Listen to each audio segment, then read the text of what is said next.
तीर्थराज प्रयागराज सदैव से ही आस्था एवं श्रद्धा का केंद्र रहा है। यहाँ गंगा, यमुना, सरस्वती का पावन त्रिवेणी संगम विश्व पटल पर प्रसिद्ध आध्यात्मिक स्थल है।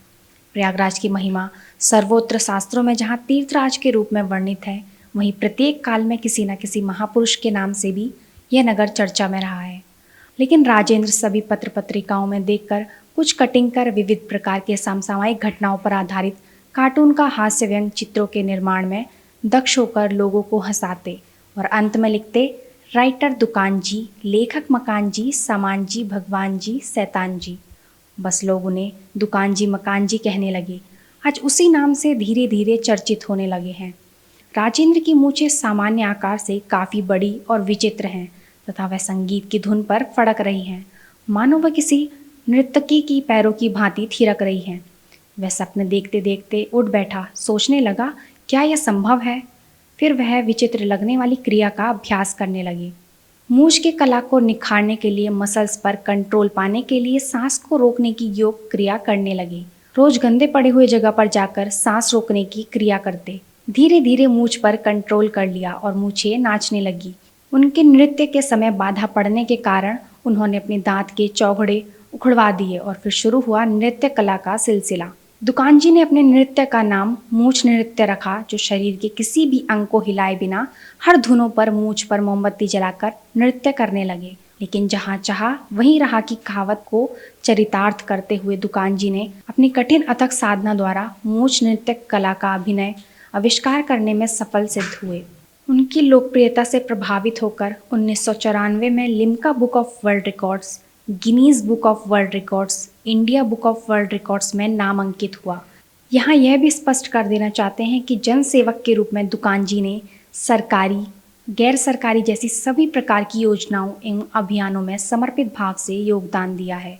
प्रयाग की धरती और घर न छोड़ने के संकल्प लेने वाले समाज स्तर पर दुकान जी का सबसे पारिवारिक लगाव रहता है।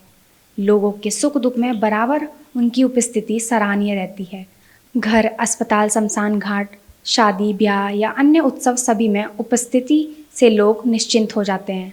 इतनी बड़ी उपलब्धि के बाद भी बेरोजगार इस अद्भुत कलाकार एवं समाज सेवा के प्रति शासन, प्रशासन व प्रांत की सरकार हो अथवा केंद्र सरकार, किसी ने इस कलाकार को स्थायी अथवा अस्थायी प्रोत्साहन, संरक्षण देने के बारे में सोचा तक नहीं।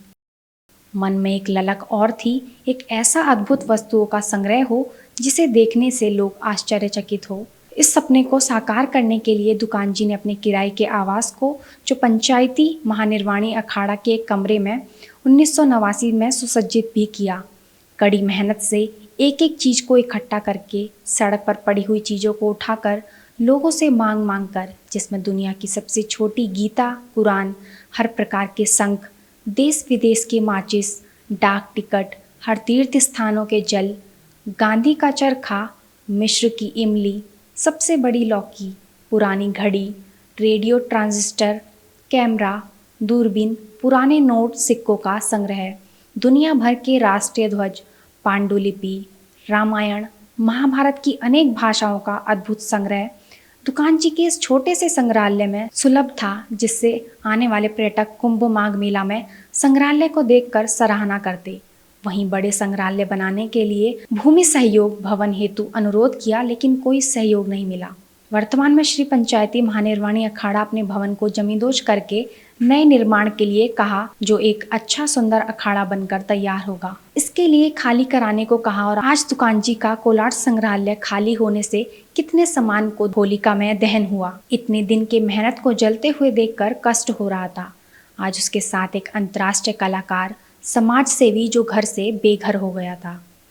अब दुकान जी ने प्रधानमंत्री, राष्ट्रपति, मुख्यमंत्री, सांसद, विधायक, जिलाधिकारी, कमिश्नर, नगर आयुक्त, शहर की महापौर से संग्रहालय और सर ढकने के लिए छत या एक छोटी जगह के लिए मांग कर रहे हैं कि आने वाली पीढ़ी को दिखाने के लिए अभी ये कलाकार आस लगाए बैठा है कि शायद उसकी सहायता सरकार करेगी।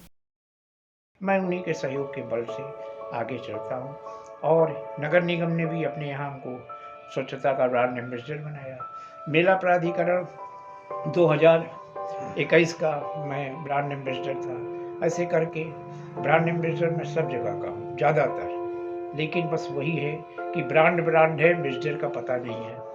और आज आपके चैनल के जो गजब के चैनल है, जो गजब के चीज़ को दिखाता है, तो हम तो बस यही कलाकार होने के नाते चाहेंगे कि हमारी जो आवाज़ है वो सरकार तक पहुँचे। क्योंकि आप जो इस समय हमको जहाँ खड़ा हुआ देख रहे हैं, ये खाली करा लिया गया है, बस एक छोटे से कोठरी में मेरे सब सामान है। और जिस तरह से सामान संग्रहालय के लोगों के दिए हुए खराब हो रहे हैं, उसको देख देख के हमारे आंसू भले निकल आते हैं कि ये सामान का क्या हो। 2653 सील्ड मोमेंटो जो जहाँ जहाँ दुनिया से मिली है, वो सब दीमक की चपेट में है। 4 ठो पूरी भरी हुई डायरी दुनिया के सभी टिकट के, वो सब दीमक की चपेट। पांडुलिपि दुनिया हिंदुस्तान में जितने रामायण, जितनी भी भाषा की रामायण, वो सब रामायण हिंदुस्तान में जितनी भी महाभारत की जिस भाषा में बनी है, लोगों ने इस तरह से दिया था।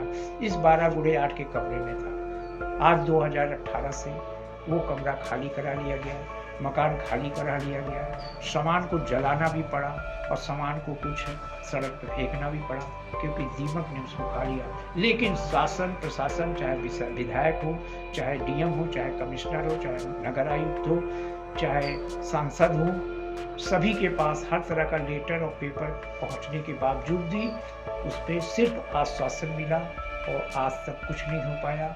और जो भी चैनल आते हैं उनके माध्यम से मैं कहता हूं, लेकिन हमें उम्मीद है कि आपके इस गजब चैनल के माध्यम से अगर मेरी आवाज़ सरकार तक पहुंचेगी, तो हो सकता है इस कलाकार को एक छत मिल जाए और उसकी आर्थिक स्थिति ठीक हो।